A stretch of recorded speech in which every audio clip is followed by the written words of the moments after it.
शिवसेना के प्रत्याशी अपना भाग्य आजमा रहे हैं। पिछले कई वर्षों की या यूं कहे दशकों की परंपरा, एक राजनीतिक परंपरा, अमोल पाटिल इनके पीछे है। अमोल जी, स्वागत है आपका।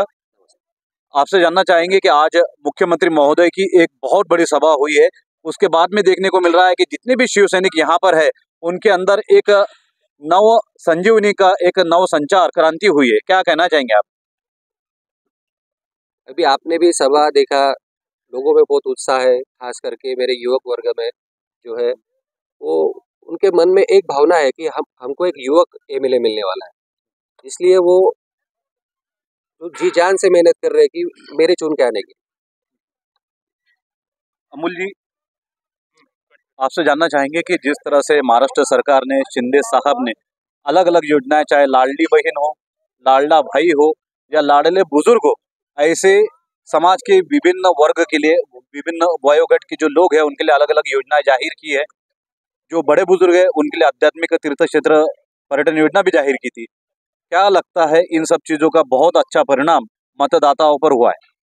आपने अभी आज की सभा में भी देखा, जनसभा में देखा होगा, ये योजनाओं का परिणाम है।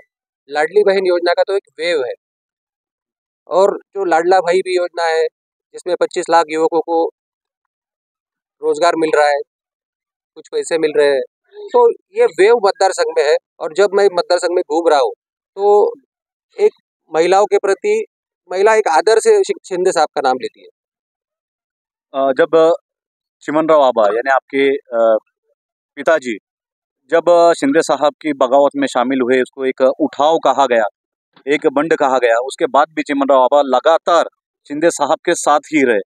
और अभी जो शिंदे साहब का कार्यकाल देखने को मिला, तो क्या आपको लगता है शिंदे साहब का जो कार्यकाल रहा है 2-2.5 वर्षों का, वो लोगों के मन पे एक छाप छोड़ रहा है, उसका एक अनुकूल सकारात्मक परिणाम होगा?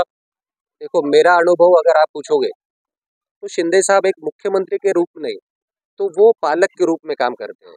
मेरे मतदार संघ के हिसाब में अगर बोला जाए तो जो काम लेके पिताजी शिंदे साहब के पास गए होंगे, वो कागज पे उन्होंने साइन ही किया है, कभी ना शब्द उनके पास नहीं है। मतदार संघ के लिए जो जो लगेगा वो काम करने की उनकी तैयारी रहती है, और वो हमेशा बोलते थे कि आबा तुम्हारे मतदार संघ का कुछ भी काम लाओ, मैं करने के लिए तैयार हूँ।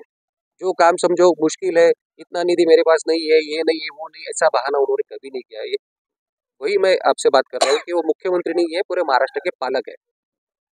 धन्यवाद अमूल जी, हमसे बातचीत करने के लिए। हमने देखा कि किस तरह से शिवसेना के पारोला के प्रत्याशी अमोल चिमनराव पाटिल ने कहा है कि महाराष्ट्र के मुख्यमंत्री एकनाथराव शिंदे ये कभी हमें मुख्यमंत्री नहीं लगे, बल्कि अपने परिवार का एक हिस्सा लगे हैं। वो कुटुंब नायक है, वो अपने परिवार के पालक है। इस तरह की भावनाएं अमोल पाटिल ने व्यक्त की है।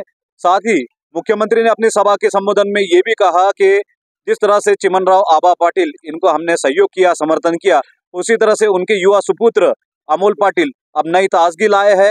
नए विश्वास के साथ इस युवा प्रत्याशी को मुख्यमंत्री ने सपोर्ट देने की बात कही है।